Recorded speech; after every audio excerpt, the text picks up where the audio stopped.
عليكم ورحمة الله وبركاته. إن الحمد لله نحمده ونستعينه ونستغفره ونؤمن به ونتوكل عليه ونعوذ بالله من شرور أنفسنا ومن سيئات أعمالنا. من يهده الله فلا مضل له ومن يضلل فلا هادي له. أشهد أن لا إله إلا الله وحده لا شريك له وأشهد أن محمدا عبده ورسوله. أما بعد فإن خير الحديث كتاب الله وخير الهدي هدي محمد صلى الله عليه وسلم وشر الأمور محدثاتها وكل محدثة بدعة وكل بدعة ضلالة وكل ضلالة في النار. أعوذ بالله السميع العليم من الشيطان الرجيم من همزه ونفخه ونفثه. بسم الله الرحمن الرحيم. يا أيها الذين آمنوا اتقوا الله حق تقاته ولا تموتن إلا وأنتم مسلمون. يا أيها الناس اتقوا ربكم الذي خلقكم من نفس واحدة وخلق منها زوجها وبث منهما رجالا كثيرا ونساء واتقوا الله الذي تساءلون به والأرحام إن الله كان عليكم رقيبا. يا أيها الذين آمنوا اتقوا الله وقولوا قولا سديدا يصلح لكم أعمالكم ويغفر لكم ذنوبكم ومن يطع الله ورسوله فقد فاز فوزا عظيما. قال الله تبارك وتعالى يا أيها الذين آمنوا قوا أنفسكم وأهليكم نارا وقودها الناس والحجارة عليها ملائكة غلاظ شداد لا يعصون الله ما أمرهم ويفعلون ما يؤمرون. وقال النبي صلى الله عليه وسلم كلكم راع وكلكم مسؤول عن رعيته. اللهم صل على محمد وعلى آل محمد كما صليت على إبراهيم وعلى آل إبراهيم إنك حميد مجيد.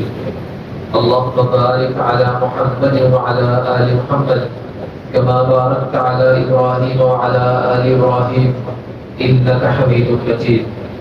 رب اشرح لي صدري ويسر لي أمري واحلل عقدة من لساني يفقهوا قولي.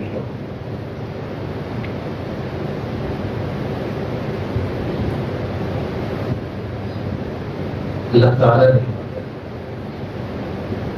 انسان کو پیدا کرنے کے بعد اس کو ایسے ہی چھوڑ نہیں دیا بلکہ اس کی تربیت کا پورا اہتمام کیا ہے. اس کے پیدا ہونے سے لے کر اس دنیا کو چھوڑنے تک جہاں جہاں اس کی تربیت وہ ممکن تھی اور جس طرح ممکن تھی اللہ تعالیٰ نے ان سارے اصولوں کو شریعت محمدیہ کے اندر بیان کر دیا. اور انسان کی فطرت بھی اسی بات کا تقاضا کرتی ہے کہ اس کو ہر لمحے تربیت کی ضرورت ہے. کسی بھی شخص کو آپ ایسے ہی شتر بے مہار چھوڑ دیں، اس کی تربیت نہ کریں، جلد ہی اس کے اندر بگاڑ پیدا ہو جائے گا. ایک ایسا بچہ جس کو والدین اس کے ذمہ کر دیں اور اس کو کبھی نہ پوچھیں کہ تو یہ کام کیوں کرتا ہے اور یہ کیوں نہیں کرتا، بس وہ جو کرتا ہے کرتا چلا جائے، پھر جو تربیت اس کی معاشرہ کر دے گا وہ اسی کے مطابق چلے گا. یہ تو ممکن نہیں ہے کہ انسان تربیت کے بغیر چلے گا.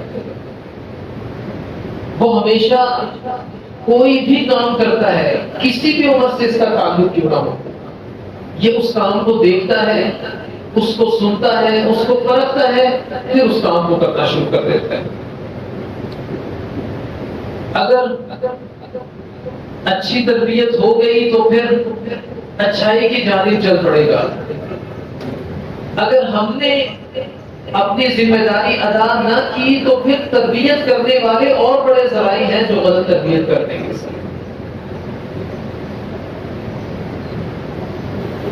اور یہ بھی انسان کی فطرت کے اندر موجود ہے کہ اگر اس کی تربیت کرنے والا کوئی موجود نہ ہو، اس کو پکڑنے والا، اس کو ڈانٹنے والا کوئی موجود نہ ہو، پھر یہ برائیوں کو قبول کرتا ہے۔ اسی لیے رسول اللہ صلی اللہ علیہ وسلم نے ایک چیز پر بڑا زور دیا، اپنے ہر خطبے کے اندر اللہ کے نبی سب سے پہلے یہ چیز بیان کیا کرتے تھے، اور وہ کیا تھی؟ یا ایھا الذین آمنوا اتقوا اللہ حق تقاتہ، لوگوں تمہارے دل میں اللہ کا ڈر ایسے ہی ہونا چاہیے جیسے اس ڈر کے ہونے کا حق ہے،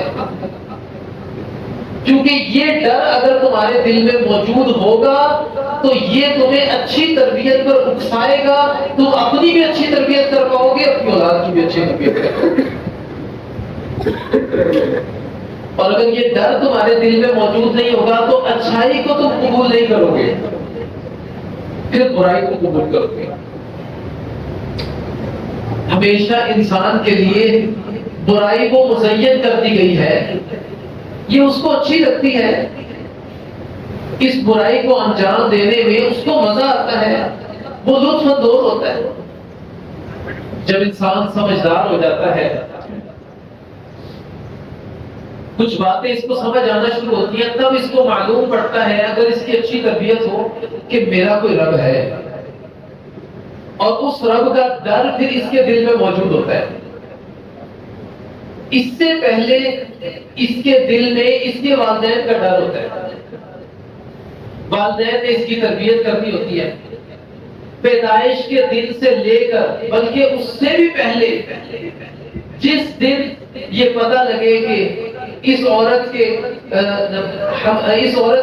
پیٹ کے اندر بچہ موجود ہے، نطفہ اس نے قرار پکڑ لیا ہے، اس دن سے والدین کی ذمہ داری شروع ہو جاتی ہے۔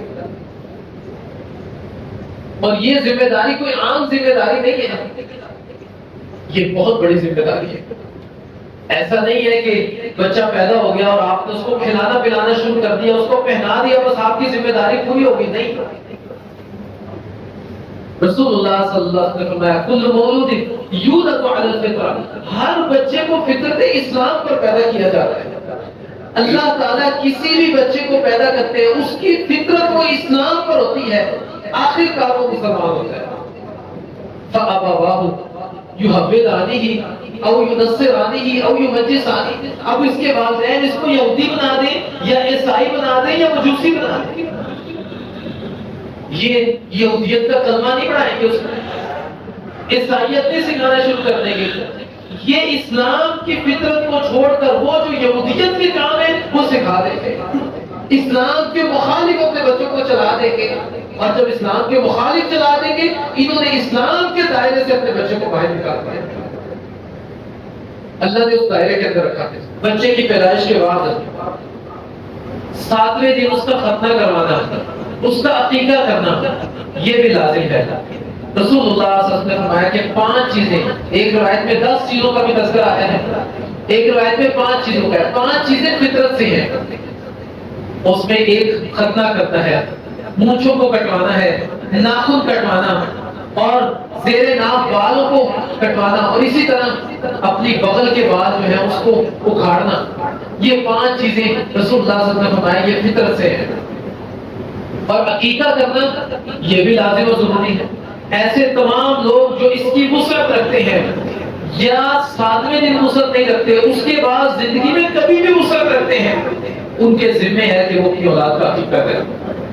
نبی کریم صلی اللہ علیہ وسلم فرماتے ہیں کل غلام بہینۃ بعقیقتہ، ہر بچہ اپنے عقیقے کے عوض وہ گروی ہے، جب تک اس کا والد اس کی والدہ اس کا عقیقہ نہیں کریں گے یہ بچہ اس کا نہیں ہے، یہ گروی ہے۔ اور سلف صالحین نے، محدثین نے اس کا جو مطلب اور مفہوم بیان کیا وہ یہ کہ یہ بچہ پھر قیامت کے دن اپنے والد کی سفارش نہیں کر پائے گا۔ اگر یہ بچہ اپنے والدین کے بعد کوئی نیکی کرتا ہے تو اس کے والدین اس کی اس نیکی میں شمار نہیں ہے، صدقہ جاریہ نہیں ہے۔ یہ ان کا ایک موقف ہے، باقی اللہ تعالیٰ بہتر جانتے ہیں۔ لیکن رسول اللہ صلی اللہ علیہ وسلم نے ہر بچہ وہ اپنے عقیقے کے عوض وہ گروی ہے، جب تک اس کا عقیقہ نہیں ہوتا تو یہ بچہ اپنے والدین کا نہیں ہے۔ لہذا اپنے بچوں کا عقیقہ کرو تو تفعلوا یوم السابع، ساتویں دن کا عقیقہ کرو بھائی، اور ان کے سر کے بال منڈوا دو، یسمع، اور ان کا نام رکھو ساتویں دن۔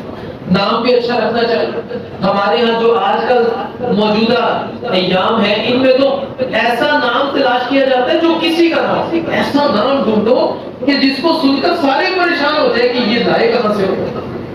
اور ایسے ناموں کے چکر میں پتہ نہیں کیا کیا نام ہم نے اپنے بچوں پہ رکھ دیے، حالانکہ انبیاء کے نام، رسول اللہ صلی اللہ علیہ وسلم کے صحابہ کرام کے نام بڑے بہترین نام، اتنا بہترین مفہوم ہوتا، ہم ان سارے کے سارے ناموں کو چھوڑ دیتے ہیں۔ رسول اللہ صلی اللہ علیہ وسلم نے فرمایا انکم تدعون یوم القیامت باسمائکم، تمہیں قیامت کے دن تمہارے ناموں سے پکارا جائے گا، لہذا باسمائی آباء، تمہارے ناموں کے ساتھ تمہارے آباء و اجداد ان کے نام لگائے جائیں گے۔ فاحسنوا اسماءکم، تو اچھے اچھے نام رکھا کرو، درست نام رکھا کرو جن کا مفہوم اچھا ہے، تو ان ناموں کے ذریعے ہی تمہیں قیامت کے دن پکارا جائے گا۔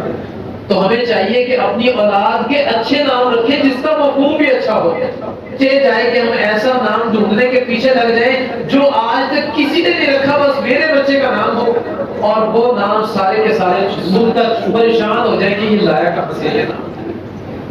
بہرحال اس کے بعد ان کی تربیت بہترین کرنا، اچھے آداب ان کو سکھلانا، ہر موقع پر ان کو پکڑنا۔ ایک بار آپ نے ایک بات سمجھا دی، دوبارہ ممکن ہے دوبارہ پھر وہ غلط کام کرے، پھر سمجھائیں، پھر تیسری بار سمجھائیں، ممکن ہے آپ کو اس کو 10ویں بار سمجھانا پڑے کیونکہ بچہ آہستہ آہستہ سیکھتا ہے، لیکن ہر بار سمجھانا یہ آپ کی ذمہ داری ہے۔ نبی کریم صلی اللہ علیہ وسلم کے ایک صحابی چھوٹے تھے، کہتے میں عمر میں چھوٹا تھا، اللہ کے نبی ایک دن کھانا کھانے لگے، اور بھی لوگ آپ کے ساتھ موجود تھے، لہذا میں بھی بیٹھ گیا، اور جب میں کھانے لگا تو رسول اللہ صلی اللہ علیہ وسلم نے میرا ہاتھ پکڑ لیا، پھر مجھے آداب سکھلائے، کہا یا غلام سم اللہ، اے بچے اللہ کا نام لو، پہلے بسم اللہ پڑھو، کل بھی یمینک، دائیں ہاتھ سے کھاؤ، کل مما یلیک، وہ جو تمہارے آگے ہے اس سے کھاؤ، پورے برتن میں نہیں تھوکنا۔ یہ آداب سکھلا رہی ہے رسول اللہ صلی اللہ علیہ وسلم۔ پھر یہی بچہ کہتا ہے کہ ایک اور موقع پر میں بیٹھا تھا تو میں نے ایک دوسرے صحابی کے سامنے سے بوٹی کو اٹھانا شروع کیا، گوشت کا ٹکڑا تھا، میں نے کوشش کی میرے پاس آ جائے، رسول اللہ صلی اللہ علیہ وسلم نے پھر مجھے پکڑ لیا، کہا کل مما یلیک، وہ جو تیرے آگے ہے نا وہاں سے کھا۔ یہ تربیت رسول اللہ صلی اللہ علیہ وسلم نے کریں۔ اسی طرح ہمارے ذمہ ہے کہ ہم اپنی اولاد کی تربیت کریں، ایک ایک موقع پر ان کی تربیت کریں۔ وہ پانی پیتے ہیں تو ان کو پانی پینے کے آداب سکھائیں، بچے سیدھے ہاتھ سے بسم اللہ پڑھ کر بیٹھ کر پیو، کھانا کھاتے ہیں تب ان کو بسم اللہ پڑھائیں، وہ رات کو سوتے ہیں تو دعائیں پڑھائیں، اذکار پڑھائیں، اسی طرح ہر موقع پر ان کی تربیت کرنا لازم ہوتا ہے۔ اور یہ تربیت اس وقت ہوگی جب ہمیں معلوم ہوگا کہ ہمارے عام معاملات میں کن کاموں سے منع کیا گیا اور کن کا حکم دیا گیا۔ مثال کے طور پر رسول اللہ صلی اللہ علیہ وسلم نے ایک حکم یہ بھی دیا ہمیں کہ تم میں سے کوئی بھی شخص ایک جوتا پہن کر نہ چلے، منع کر دیا اللہ کے نبی نے، یا تو وہ دونوں جوتے پہن لے یا دونوں ہی اتار دے۔ ہم میں سے بہت سارے لوگوں کو اس بات کا علم نہیں ہوتا۔ پھر اللہ کے نبی نے ایک حکم دیا کہ جب تم بند جوتے پہننے لگو تو کوئی بھی جوتا نہ پہنے، پہلے ان کو جھاڑو پھر اس کے بعد جوتا پہنو۔ ہم ایک چیز اس بات کا علم ہوگا تو ہم بتائیں گے اپنی اولاد کو کہ ہاں یہ اللہ کے نبی کا فرمان ہے، لہذا تم اس طرح کرو۔ تو اسلامی آداب ان کو سکھانا یہ ہم میں سے ہر شخص کی ذمہ داری ہے کہ اپنی اولاد کی تربیت کو ان چیزوں پر کرے۔ اس کے بعد ان کا نسب ہے، کوئی بھی بچہ ہمیشہ ایسا ہی ہوتا ہے کہ اس کو اس کے والد کے نام کے ساتھ پکارا جاتا ہے، لیکن کبھی کبھی ایسا ہوتا ہے کہ کچھ لوگ ایسے بھی ہیں کہ جن کے پاس اولاد نہیں ہوتی، پھر وہ بچے کو لے لیتے ہیں کہیں سے، یا کوئی بچہ اس کے والدین فوت ہو گئے تو رشتہ داروں میں سے کوئی اپنے پاس رکھ لیتا ہے. اب یہ اس بچے کو اپنا نام دے دیتا ہے اور اس میں بہت سارے خدشات کا اظہار بھی کرتا ہے. دیکھو میں نے اگر اس کو نام نہ دیا وہ احساس کمتری کا شکار ہو جائے گا, اس کو یہ ہو جائے گا, اس کو وہ ہو جائے گا. لیکن شریعت نے بڑی سختی سے منع کیا کہ کسی بھی بچے کو اس کے باپ کے نام کے علاوہ کسی دوسرے کا نام دیا جائے, ایسا نہیں ہونا. بڑی سختی سے منع کیا شریعت. سورہ احزاب میں اللہ تعالیٰ فرماتے ہیں ادعوہم لآبائہم هو اقسط عند اللہ, بچوں کو ان کے ناموں کے, ان کے باپوں کے ناموں کے ساتھ پکارو, یہ زیادہ انصاف والی بات ہے. فَإِنْ تَعْلَمُوا آبَاءَكُمْ فَإِخْوَانُكُمْ فِي الدِّينِ, اگر تمہیں ان کے باپوں کا علم ہی نہیں ہے, کون ہے وہ ان کے باپ, ان کے ناموں کا نہیں پتا, ان کا پتہ ہی نہیں ہے, فَإِخْوَانُكُمْ فِي الدِّينِ, پھر بھی وہ دین میں تمہارے بھائی ہیں, تم ان کو اپنا نام دے سکتے. باپ کی جگہ پر باپ کے علاوہ کسی اور کا نام نہیں آ سکتا, اگرچہ اس کے باپ کا علم ہی نہ ہو کسی کو, پھر بھی نہیں آ سکتا. شریعت نے اس کو منع کر دیا. صحیح بخاری میں 4326 نمبر رسول اللہ صلی اللہ علیہ وسلم نے فرمایا من ادعا الی غیر ابیہ, جو شخص اپنی نسبت اپنے باپ کے علاوہ کسی اور کی جانب کر دیتا ہے, اس کو معلوم ہے کہ میرا باپ فلاں تھا, وہ کسی وجہ سے بدزن ہو جاتا ہے, یا اس کو معلوم ہے کہ اس کا باپ بچپن میں فوت ہو گیا, اس نے میری تربیت کی, اس لیے کہتا ہے کہ اب یہی میرا باپ ہے, اس کو کہتا ہے کہ تیرا نام ہی میرے ساتھ لگے گا. کہا جس نے اپنے باپ کے علاوہ کسی اور کا نام اپنے نام کے ساتھ لگایا حالانکہ وہ جانتا ہے کہ یہ اس کا باپ نہیں ہے, کہا فالجنت علیہ حرام, جنت اس پر حرام ہے. صحیح بخاری کی روایت ہے. ایک اور روایت صحیح بخاری میں 6768 نمبر پر رسول اللہ صلی اللہ علیہ وسلم نے لا ترغبوا عن آبائکم, اپنے باپوں کے ناموں سے تم بے رغبتی نہ کرو, اپنے باپوں کے نام اپنے ساتھ لگاؤ. فمن رغب عن ابیہ فہو کفر, جس نے اپنے باپوں کے نام سے بے رغبتی اختیار کی یہ کفر کرتا ہے اگر کسی اور کا نام اپنے ساتھ لگا دے. ہمارے یہاں بہت سارے تقریباً ہم میں سے ہر شخص کے رشتہ داروں میں ایسے لوگوں کو جانتے ہوں گے جنہوں نے کسی سے کوئی بچہ لے لیا ہے اور وہ اس بچے کی تربیت کرتے ہیں, اس کو اپنا نام بھی دیتے ہیں, پھر ہر جگہ ان کا نام ساتھ ساتھ چلتا ہے. ان کو چاہیے کہ ایسا نہ کریں, یہ بغاوت ہے, اس پر بڑی وعید سنائی گئی اللہ کے قرآن میں بھی اور رسول اللہ صلی اللہ علیہ وسلم کے فرمان میں بھی. لہذا بچے کے نام کے ساتھ اس کے باپ کا ہی نام لگے گا, کسی اور کا نام نہیں لگے گا اس کے ساتھ. اس کے بعد اس کی پرورش کے حوالے سے, پرورش کرنا یہ والدین میں سے دونوں کی ذمہ داری ہے. والدہ کا حق یہ ہے کہ وہ گھر میں بچوں کی تربیت کرے, وہ شوہر کے گھر, اس کی اولاد, اس کے پیچھے اس کے مال زر, اس کی حفاظت کرے. اور والد کی یہ ذمہ داری ہے کہ وہ گھر سے باہر نکلے, وہ اپنی بیوی کے لیے, اپنے بچوں کے لیے مال حلال طریقے سے کما کر لائے تاکہ وہ اچھا پہنائے اور اچھا کھلائے.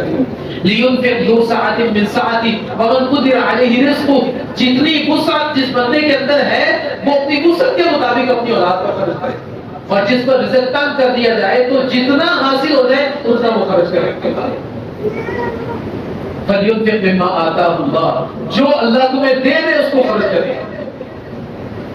اور اللہ تعالیٰ نے لا یکلف اللہ نفسا الا ما آتاها, جو اللہ نے دے دیا کسی کو اس کی کوشش کے عوض وہ اسی کا مکلف ہے. اس میں ان خواتین کے لیے بھی بڑی تنبیہ ہے کہ جن کے شوہر صبح سے شام تک کام کرتے ہیں, پیسے تھوڑے ملتے ہیں, اور خواتین گھر میں آ کر ان کو طنز کا نشانہ بناتی ہیں کہ تو ہمیں یہ بھی نہیں دے سکتا, وہ بھی نہیں دے سکتا. وہ اپنی طرف سے پوری کوشش کرتا ہے, وہ تمہاری خاطر صبح سے شام تک باہر رہتا ہے, وہ کام کرتا ہے, محنت کرتا ہے, اجرت ہی تھوڑی ملتی ہے, کام تو وہ پوری کرتا ہے. اس میں صبر کرو, اللہ تعالیٰ وسعت دے گا تمہیں بہت ہے. تو یہ ذمہ ہے ایک شخص کے کہ وہ اچھی تربیت کرے اپنی اولاد کی, اور ساتھ ساتھ اچھا پہنائے اور اچھا کھلائے ان کو اپنی وسعت کے مطابق. یہ نہیں کہ وہ اچھا پہنانے اور اچھا کھلانے کے چکر میں حلال کو چھوڑ کر حرام کی جانب چل پڑے. نہیں, جتنی وسعت ہے اس کے مطابق وہ کرے. رسول اللہ صلی اللہ علیہ وسلم نے فرمایا ما من رجل, کوئی بھی شخص ایسا جو جس کو اللہ تعالیٰ 2 بیٹیاں عطا کر دیتے ہیں, وہ ان کی اچھی تربیت کرتا ہے, ان کو اچھا پہناتا ہے اور اچھا کھلاتا ہے, تو قیامت کے دن یہ 2 بیٹیاں جہنم سے اس کے لیے حجاب ہوں گی اور اس کو بچانے کا ذریعہ. ایک اور روایت میں رسول اللہ صلی اللہ علیہ وسلم فرماتے ہیں قیامت کے دن وہ شخص جس کو اس کی اولاد، اس کی خصوصاً بچیوں کی طرف سے آزمایا گیا اور اس نے صبر کیا، اور اس آزمائش کے بعد بھی اپنی بچیوں سے اس نے سلوک کیا. یہ روایت اللہ کے نبی نے کب بیان کی؟ یہ اس وقت بیان کی جب اللہ کے نبی گھر میں موجود نہیں تھے، اور عائشہ رضی اللہ تعالی عنہا کے پاس ایک عورت آئی جس کے ساتھ 2 بچیاں تھیں. اس نے آ کر سوال کیا، ہم تینوں ہی بھوکے ہیں، کچھ کھانے کے لیے موجود ہے تو دے دیں. عائشہ رضی اللہ عنہا کہتی ہے کہ میرے پاس ایک ہی کھجور تھی. ایک روایت ہے کہ 3 کھجوریں تھی، اور کہا کہ میں نے وہ ایک کھجور اس عورت کو دے دی. اس نے اس ایک کھجور کے 2 حصے کیے، ایک بچی کو دے دی اور دوسری کو دے دی، اور خود وہ چلی گئی. عائشہ رضی اللہ عنہ کہتی ہے میں نے اللہ کے نبی کو یہ بات بیان کی. رسول اللہ صلی اللہ علیہ وسلم نے اس موقع پر فرمایا کہ جس کو اپنی بچیوں کے ارادے سے آزمایا گیا، اس نے اس آزمائش کے بعد بھی ان سے اس نے سلوک کیا اور اچھا برتاؤ کیا، قیامت کے دن یہ بچیاں اس کے لیے جہنم سے حجاب ہوگی، اللہ جہنم سے بچا لے. ہمارے ہاں کچھ لوگ پریشان ہو جاتے ہیں، بچیاں ان کے نصیب اچھے نہ ہو یا ان کی شادیاں نہ ہو، ان کو کوسنا شروع کر دیتے ہیں، تیری وجہ سے یہ ہو گیا اور یہ ہو گیا. کہا جو آزمایا گیا اس آزمائش کے باوجود بھی اس نے سلوک کیا اپنی بچیوں سے، یہ شخص ایسا ہے کہ بچیاں اس کو جہنم سے بچانے کے لیے کافی ہوتی ہیں. پھر اس کے ساتھ ساتھ نبی کریم صلی اللہ علیہ وسلم نے فرمایا مرو اولادکم بالصلاۃ، اپنی اولاد کو نماز کا حکم دو. وہم ابناء 7 سنین، جب وہ 7 سال کے ہو جائیں ان کو سمجھاؤ، ان کو بتاؤ کہ نماز اس طرح پڑھیں، اور جب وہ 10 سال کے ہو جائیں تو نماز نہ پڑھیں تو ان کو مارو، وَضْرِبُوهُمْ، مارو ان کو. یہ حکم دیا رسول اللہ صلی اللہ علیہ وسلم. اور اس کے بعد فرمایا وَفَرِّقُوا بَيْنَهُمْ فِي الْمَضَاجِعِ، جب 10 سال کے ہو جائیں تو ان کے بستر بھی الگ کر دو، پھر 2 بچوں کو اکٹھے نہیں سلانا.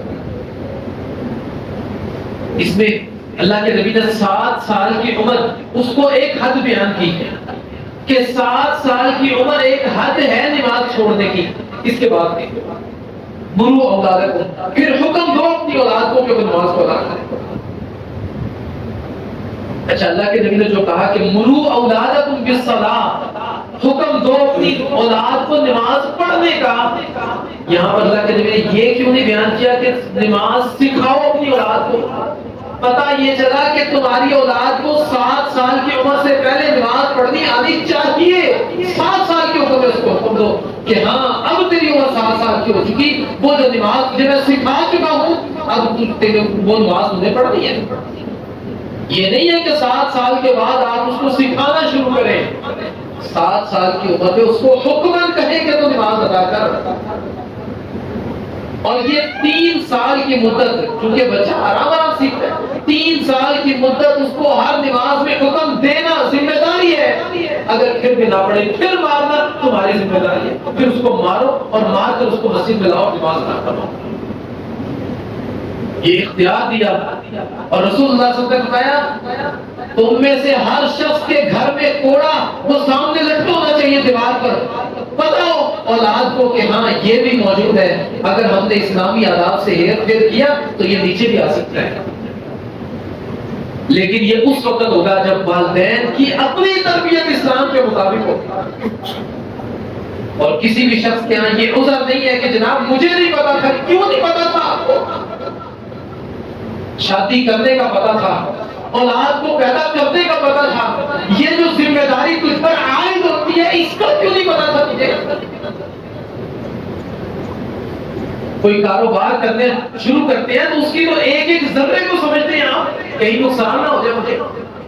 یہ بھی تو آپ کا کاروبار ہے، اس نے بھی تو آپ کو بڑا فائدہ دینا ہے، یہ بھی تو آپ کا صدقہ جاریہ ہے، اس میں آپ نے تربیت کیوں نہ حاصل کی؟ تو یہ لازم اور ضروری ہے.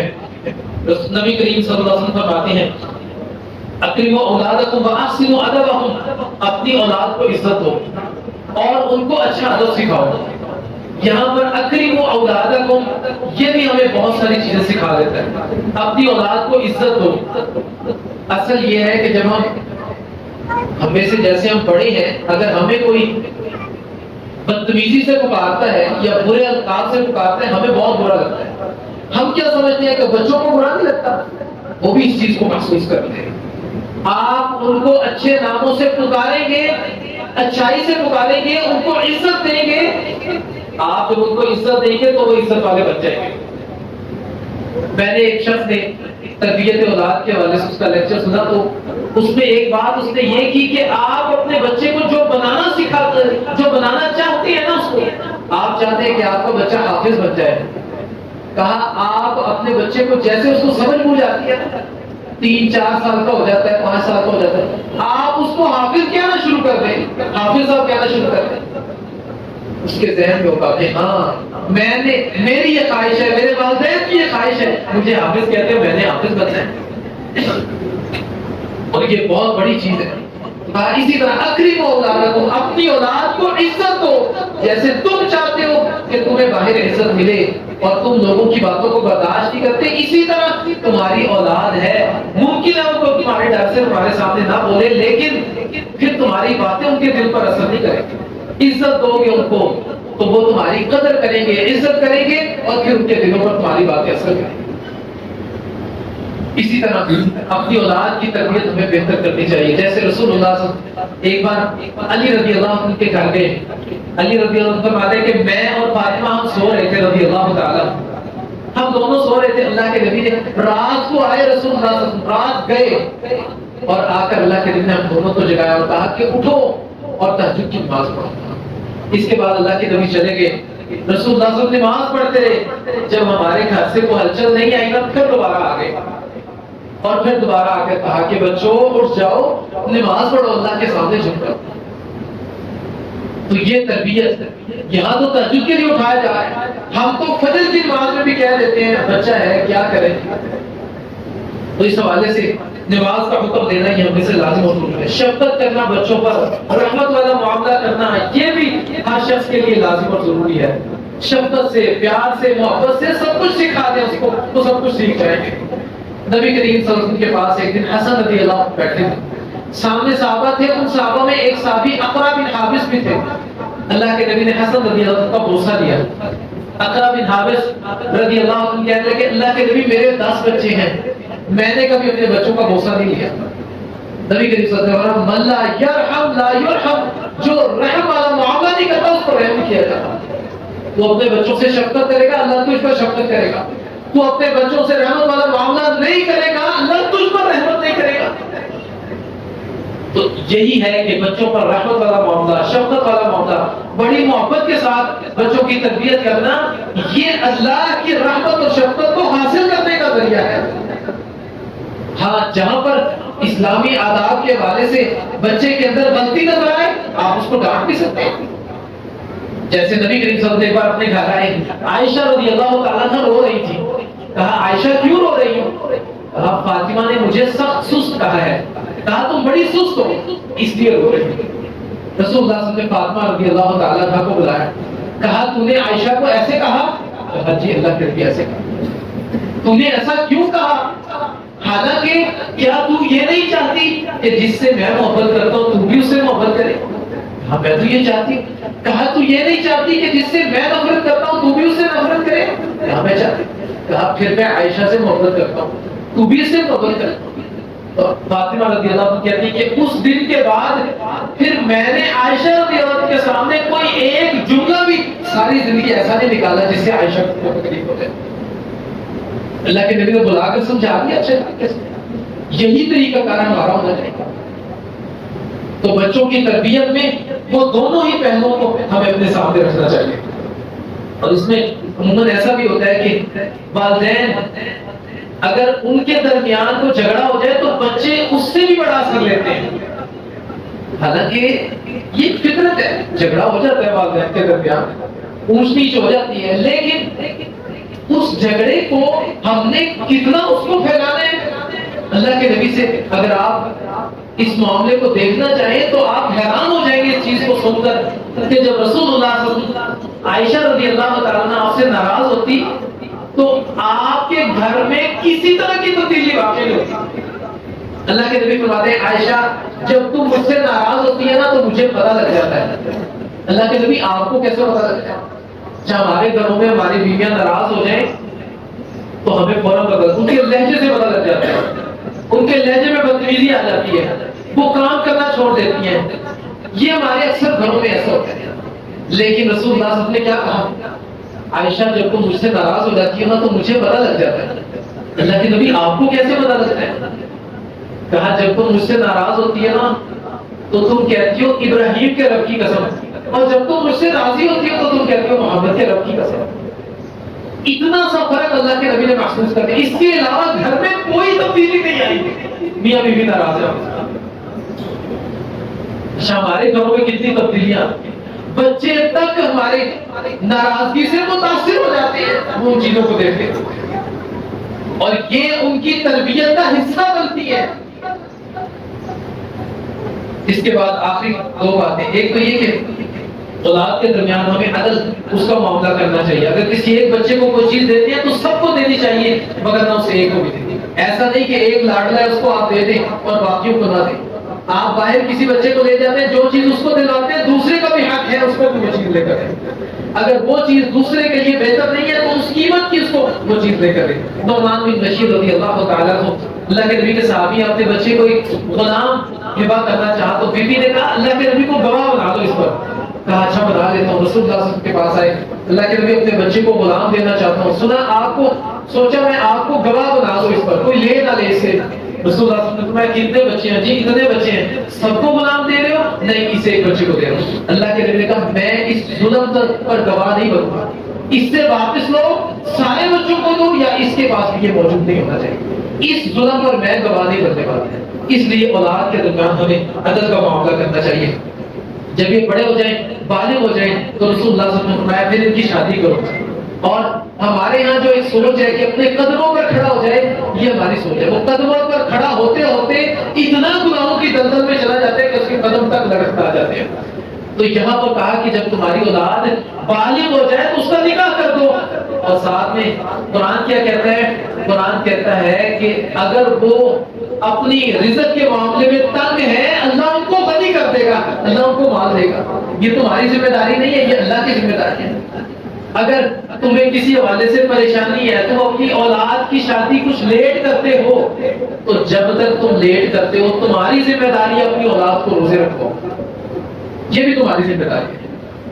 تو مناسب جگہ پر شادی کرنا. اور مناسب جگہ وہ کیسی ہوگی؟ رسول اللہ صلی اللہ علیہ وسلم نے فرمایا اذا خطب الیکم من ترضون دینہ وخلقہ، جب کہیں سے وہ رشتہ آ جائے بچی کا یا بچے کا تو دو چیزیں دیکھنی ہیں. ایک اس کا دین دیکھنا ہے اور ایک اس کا اخلاق دیکھنا ہے.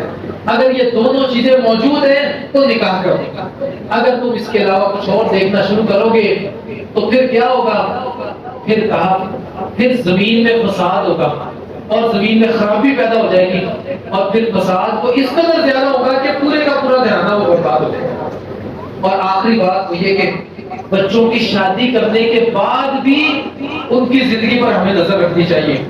ان کے درمیان ہونے والے معاملات، اگر کوئی جھگڑا ہو جاتا ہے آپس میں، کوئی معاملہ ایسا ہو جاتا ہے، پھر اس کی صلح کروانا، ان کے معاملات کو درست سائڈ پر رکھنا، اس کو درست اینگل دینا، یہ والدین کی ذمہ داری ہے ان کی شادی کے بعد بھی.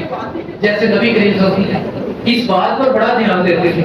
ایک بار اللہ کے نبی فاطمہ رضی اللہ تعالیٰ عنہ کے گھر آئے تو فاطمہ رضی اللہ تعالیٰ عنہ گھر میں موجود تھی اور دوپہر کا وقت تھا جس وقت کیلولا کیا جاتا تھا. کیلولا مطلب کچھ دیر کے لیے آرام کرتے تھے. تو صحابہ کرام تو سارے ہی آرام کرتے تھے کیونکہ نبی کریم صلی اللہ علیہ وسلم نے، اور یہ ہمیں بھی ایسا کرنا چاہیے کہ دوپہر کے اوقات میں ہمیں کچھ دیر آرام کرنا چاہیے. بلکہ اللہ کے نبی کی ایک حدیث تو یہ ہے کہ تم قیلولہ کرو کیونکہ شیطان قیلولہ نہیں کرتا. تو نبی کریم صلی اللہ علیہ وسلم آئے، دوپہر کا وقت تھا تو پوچھا علی کدھر ہے؟ اور فاطمہ رضی اللہ عنہ سے ادھر بعد میں پوچھا کہ تمہارے چچا کے بیٹے کدھر ہے؟ کہا فاطمہ رضی اللہ عنہ کہ میرے اور ان کے درمیان کچھ خرابی پیدا ہو گئی، یعنی میں نے کچھ بولا، کچھ انہوں نے بولا، کچھ جھگڑا ہو گیا، ناراض ہو کر باہر نکل گئے اور آج انہوں نے گھر میں کیلولا نہیں کیا. اللہ کے نبی نے ایک صحابی کو بھیجا، کہا دیکھو علی کدھر ہے؟ علی رضی اللہ تعالیٰ عنہ کو ڈھونڈا، کہا وہ مسجد میں آرام کر رہے ہیں. اچھا یہاں پر اللہ کے نبی نے یہ نہیں پوچھا کہ غلطی کس کی ہے، لڑکے کی غلطی ہے، لڑکی کی غلطی ہے، کون ہے؟ نہیں، فوراً معاملے کو درست کرا بھائی نہیں اس معاملے میں پڑھا. ہمارے ہاں اس معاملے کو بڑا ہی طول دے دیا جاتا ہے. سب سے پہلی بات یہ ہوتی ہے، لڑکی کی طرف سے یہ بات ہوتی ہے میں کو لاوارث نہیں ہوں، پھر پھر اس کے باپ کی طرف سے بات ہوتی ہے میں ابھی زندہ ہوں میں اپنے بچے کی تربیت کر دوں. اللہ اکبر. نبی کریم صلی اللہ علیہ وسلم نے دیکھا علی رضی اللہ عنہ لیٹے ہوئے نیچے چادر لی ہوئی اوپر اور چادر ان کے پہلو سے تھوڑا سا اتر گئی اور پہلو پر مٹی لگی. اللہ کے نبی پاس بیٹھ گئے اس مٹی کو جھاڑ رہے ہیں اور ساتھ میں کہتے ہیں ابو تراب. تراب مٹی کو کہا جاتا ہے. کہا ابو تراب اٹھ جاؤ کیوں ناراض ہو گئے چلو آؤ. اور گھر لے گئے اور میاں بیوی دونوں راضی ہو گئے. اتنی سی بات ہے اتنا سا معاملہ. یہ تربیت رسول اللہ صلی اللہ علیہ وسلم نے ہماری کی ہے. ہمیں بھی چاہیے کہ اپنے معاملات کو درست کریں اپنے بچوں کی اسلامی تربیت اس کا خصوصاً خیال رکھیں اور کلکم راع وکلکم مسئول عن رعیتہ. ہم میں سے ہر شخص اپنے گھر کا نگران ہے. گھر کی تربیت اور گھر کی اصلاح اس کے ذمہ ہے. اللہ نے اس حوالے سے سوال کرنا ہے. ہمیں اپنی ذمہ داری کو مکمل طور پر انجام دینا چاہیے. اللہ تعالیٰ ہم سب کا حامی و ناصر ہو. اللہ تعالیٰ ہماری سب تمام کی تمام نیکیاں تمام حسنات اللہ تعالیٰ اس کو قبول کرے. تمام کی تمام برائیاں گناہ اللہ تعالیٰ ان کو معاف کر دے. ہر طرح کی بھلائی اور خیر اللہ تعالیٰ ہمیں عطا کر دے. اللہ تعالیٰ ہمارے گھروں کی ہمارے بچوں کی ہماری خواتین کی ہمارے نوجوانوں کی ہمارے معاشرے کے اللہ تعالیٰ اصلاح کر دے. ہم سب کو نیکی پر نامزد کر دے استقامت عطا کر دے اور اللہ تعالیٰ ہر طرح کے شر سے ہم سب کو محفوظ کر لے. سبحان ربک رب العزت عما یصفون وسلام علی